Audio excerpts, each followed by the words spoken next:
¿Alguna vez te has preguntado cuál es la verdadera apariencia de Dios? Tal vez muchos lo imaginemos como un viejo de barba. Tal vez otros lo imaginemos pensando en la imagen de Jesús, puesto a que en la religión cristiana este se ve de esta forma. Pero ¿quieres saber en realidad cómo verdaderamente se ve? Seguro que te vas a sorprender mucho cuando lo sepas. Así que sin más, comencemos. Dios es descrito en múltiples religiones del mundo, a veces como un humanoide poderoso, en otras como una figura antropomórfica y algunas veces es descrito como un ser terrible. Lo cierto es que para darnos una idea de la imagen de Dios, vamos a tener que recorrer las distintas religiones que han existido en el mundo y en base a eso, sacar una teoría sobre cómo sería su verdadera imagen. Y para hacer esto, hay que retroceder a la civilización más antigua de la que se tiene registro, los cuales serían los sumerios. La Mesopotamia antigua ya existía antes de la llegada de estos. Ya se adoraban algunos dioses como Enlil o Ea. Enlil sería el dios de la tierra y Ea el dios de los ríos. Ambos tenían sus santuarios de adoración en los cuales les rendían tributo para obtener sus favores. Es importante saber que ambos dioses, la tierra y los ríos, tenían un significado e importancia para los babilonios en ese entonces, dado que su primera fuente de alimentos eran precisamente la tierra y los ríos. Estos dioses serían descritos como humanoides, por lo que no tendrían rasgos fuera de lo normal en su apariencia. Con el pasar de los años, los sumerios invadieron la ciudad de Mesopotamia, quedándose así con sus territorios y su gente. Pronto, no tardarían de entremezclarse su cultura y religiones, dando paso así al primer panteón de dioses de la historia, aunque los sumerios traerían consigo otro dios, llamado Anu. Anu sería el dios del cielo y de los pastores. Este, por ser el dios de los conquistadores, sería el más importante y por lo tanto, sería el que encabezaría el panteón. El dios Anu sí era descrito de manera distinta, ya que este poseía alas, y los hijos de este serían llamados los Anunnakis, siendo los hijos del dios Anu quienes también tendrían alas. Más importante sería la concepción que tendrían de estos dioses, afirmando que las estrellas eran su ejército, y que estos se encontraban en los cielos, siendo que su reino estuviese más allá de las nubes. Deberíamos más bien interpretar el aspecto de omnisciencia que sería atribuido al dios Anu de los sumerios. Paralelo a esta civilización, al otro extremo del mundo existía también otra ciudad que se estaba formando. Su descubrimiento se dio en el año 1997 por una investigadora de la Universidad Nacional de San Marcos. Caral fue descubierta en Perú, considerada una ciudad sagrada por las tribus colindantes de este lugar. Este lugar sería el foco de otro culto religioso, dado también por tres dioses: el dios del sol, el dios del agua y el dios de la tierra. Se dice que eran usados ojos tallados en madera, formando cruces a modo de amuletos por los seguidores de estos dioses. Lamentablemente tenemos muy poca información del aspecto físico de estos, dado que no se registran documentos o pinturas de esta civilización que los ilustrasen. En base a estas dos religiones antiguas, que serían las predecesoras de las que surgirían posteriormente, la apariencia de los dioses que estos veneraban no varió mucho con el tiempo, aunque en Egipto se haría muy popular la idea de reemplazar la cabeza de los dioses por otras de animales, dado que la irracionalidad que poseían estos, la cual no era entendida por los egipcios, fue aplicada en sus dioses, siendo que de esta manera se vieran de esa forma, algo que también ocurriría en la India con el panteón de los dioses hindúes. Algunos de estos tendrían formas humanoides y animales como Ganesha, otros tendrían figuras antropomórficas como Brahma, y otras parecidas al hombre, pero con algunas alteraciones genéticas como Shiva. En Asia también existían dioses, un culto que al igual que el hindú, perdurarían en el tiempo con millones de seguidores en el mundo. El único dios de la China que destaca por su apariencia sería la divinidad de Lei Gong, el cual funcionaba como una especie de castigo divino para los chinos. Este podría traer tempestades a las ciudades asiáticas si se le molestaba. Los dioses japoneses también tenían a un dios de figura muy peculiar. Este era representado como una mancha negra, la cual tenía poderes interdimensionales, aunque otras veces era representado con forma de bestia. Los vikingos de Noruega, quienes se expandirían al este de Novgorod y también tendrían influencia en las islas británicas, adoraron a dioses nórdicos como Odín y Thor. Loki, por ejemplo, tenía un poder de cambiar de forma que ya había sido bien sabido mucho antes en Grecia, con los dioses olímpicos como Zeus, por ejemplo, que era un experto en este arte. Aunque se sabe que muchos otros dioses olímpicos tenían el poder también de cambiar de forma.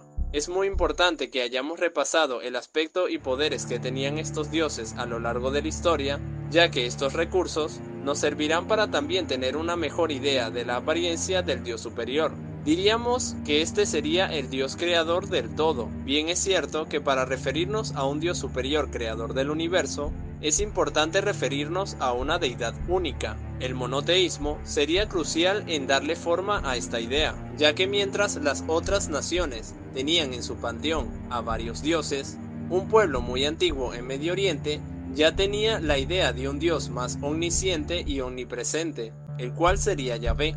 Debemos tener en cuenta que antes de la llegada del Yahvé, como Dios único y Padre de todo, varias civilizaciones habían practicado esta inclinación monoteísta en todo el mundo. Por ejemplo, en Egipto, con la llegada del faraón Akenatón, este afirmaba que su padre era el dios Atón, por lo que lo elevó por encima de los otros dioses egipcios. Y llegado un tiempo, este decretaría que Atón no era el dios más poderoso, sino que también el único, prohibiendo el politeísmo en aquel entonces, aunque este monoteísmo no duraría demasiado en Egipto, llegando a su fin tras la muerte de su faraón. El monoteísmo, aunque tardaría mucho más en expandirse que el politeísmo, iría cobrando más fuerza con el pasar del tiempo.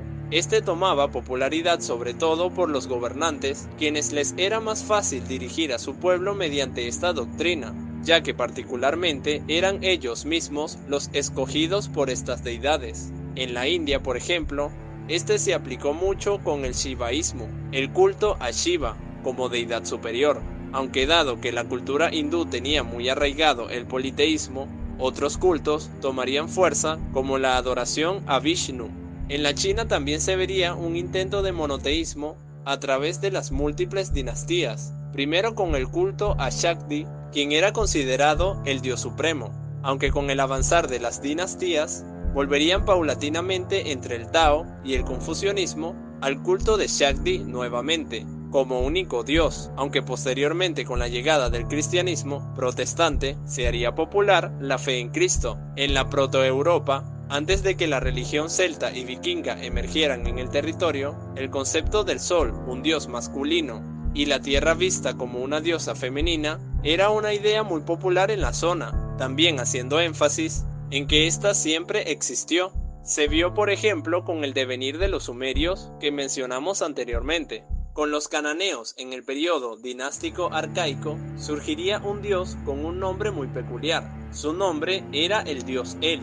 Este era el nombre de una deidad principal, el cual significaba padre de todos los dioses. Este dios era equivalente al de los sumerios de los que hablamos anteriormente, llamado Anu.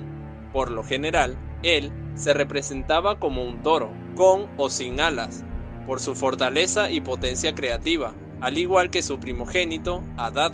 Él era conocido como sanador. El nombre Rafael o Rafa-El significa él ha sanado. En la cultura ugarit, esto se atestigua aproximadamente en el 1350 a.C., en una de las cartas de Amarna. En una narración se describe un banquete al que el dios El invita a los otros dioses. En la fiesta, él se emborracha, hace un escándalo y luego cae después de buscar pelea con uno de los invitados. El texto termina con un encantamiento para la cura de alguna enfermedad, posiblemente la resaca. Algo curioso del dios El era que éste encabezaba un panteón de otros cientos de dioses, entre los cuales se encontraban sus hijos, quienes tenían habilidades muy parecidas a los dioses del panteón olímpico que surgirían posteriormente a este dios. También debemos tener en cuenta que el dios Baal, quien era el regente de las batallas, se convertiría en la deidad principal de los cananitas, por lo que el dios El se convertiría en el poder administrativo y Baal en el dirigente de los ejércitos.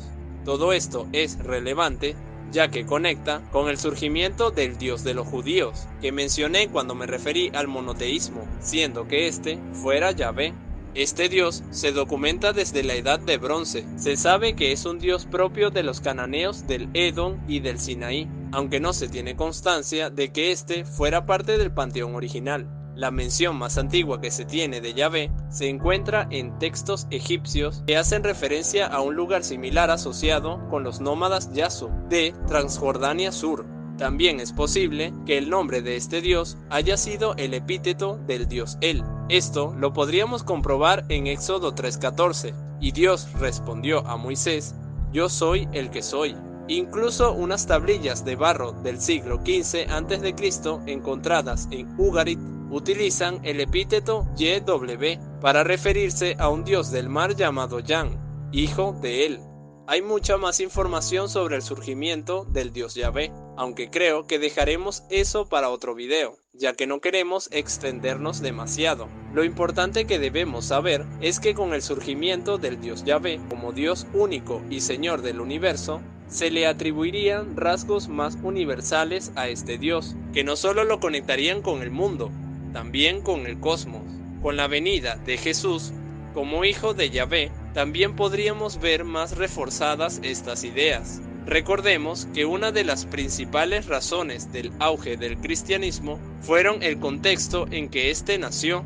El cristianismo fue el cobijo para los desamparados. Esta religión surgió en un ambiente hostil, en donde un mensaje de amor y perdón eran bien recibidos. Dado que muchos de los dioses anteriores que se conocían, incluido el dios Yahvé, demostraban a veces ser dioses rudos y beligerantes de ser necesario. El cristianismo llegaría para tomar todo lo positivo del judaísmo y transformarlo en un nuevo camino. Con este dios, el poder cósmico y trascendente fuera de este mundo se vería más sobresaliente. Jesús afirmaba que su reino no era de este mundo, por lo que nos daba una idea de que el poder divino ya no solo se encontraba en este mundo, también se encontraba fuera de él. Ideas posteriores como las influencias gnósticas en el cristianismo, las ideas neoplatonistas y aristotélicas que se entremezclarían con el cristianismo, dando paso así al rosacrucismo y a la teosofía, darían así un nuevo idealismo religioso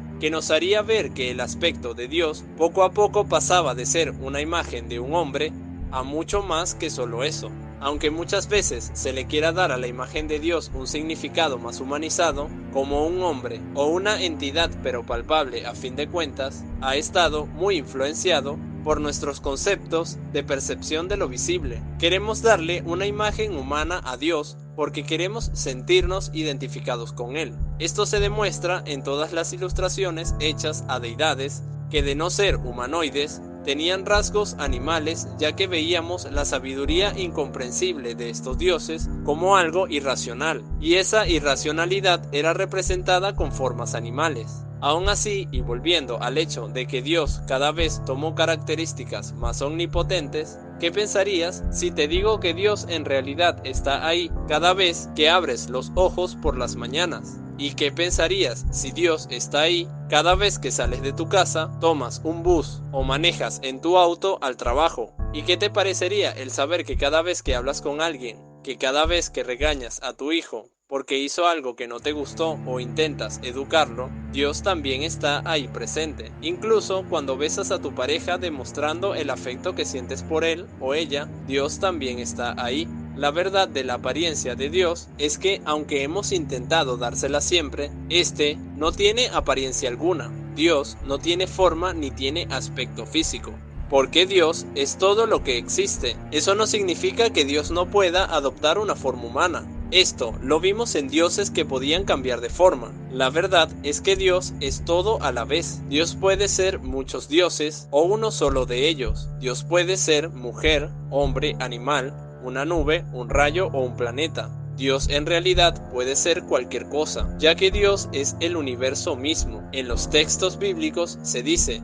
cuando Dios dijo hágase la luz, pudo haber surgido toda la materia células y moléculas que existen. Dios no tiene por qué necesariamente ser el Dios cristiano. En realidad podría ser todos los dioses que han existido en el mundo, cambiando de forma como ya sabemos que éste puede hacer, y representando cada uno de ellos, demostrando así todos sus rasgos. Algunas veces siendo brusco en su accionar, otras veces siendo bondadoso y piadoso, y algunas veces perdiendo el control para luego otras tantas intentar enmendar sus propios errores. Si Dios existe, no tiene que necesariamente ser perfecto, ya que si nos hizo a su imagen y semejanza, tal vez puso en nosotros parte de su ser, siendo que, aunque a veces cometamos errores, esto no tenga que necesariamente ser un error, siempre y cuando reconozcamos lo que hicimos, así como Él lo reconoció siempre. Dicho esto, y como siempre lo digo, la única manera de conocer a Dios es buscar dentro de nosotros mismos. Dios no está allí fuera, está dentro de nosotros. Ahora, ya sin más, puedes suscribirte al canal si quieres saber más sobre magia, historia y religión. Recuerda que puedes seguirme en redes y como siempre lo digo, todos somos una gran familia. Este ha sido Omegraph y nos vemos en la próxima.